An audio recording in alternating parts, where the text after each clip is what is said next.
ICC নারী টি-20 বিশ্বকাপ 2026-এর group পর্বের হাই ভোল্টেজ ম্যাচে চিরপ্রতিদ্বন্দ্বী পাকিস্তানকে 23 রানে হারিয়ে দুর্দান্ত জয় তুলে নিয়েছে বাংলাদেশ নারী ক্রিকেট দল। সাউদাম্পটনের রোজবেলে টসে জিতে প্রথমে ব্যাটিং করে 123 রানের পুঁজি গড়ে বাংলাদেশ।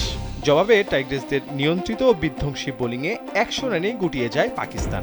23 রানের এক স্মরণীয় জয় নিয়ে মাঠ ছাড়ে লাল সবুজের প্রতিনিধিরা। বাংলাদেশের পক্ষে নাহিদা ও সানজিদা দুর্দান্ত বোলিং করে 3টি করে উইকেট শিকার করেন, যাতে পাকিস্তানের মেরুদণ্ড একেবারেই ভেঙে যায়। নাহিদা 4 ওভারে মাত্র 18 রান দিয়ে 3টি ও সানজিদা 4 ওভারে 21 রান খরচায় 3টি উইকেট নিয়েছেন। এছাড়া রাবেয়া খান ও ঋতুমণি শিকার করেছেন 1টি করে উইকেট।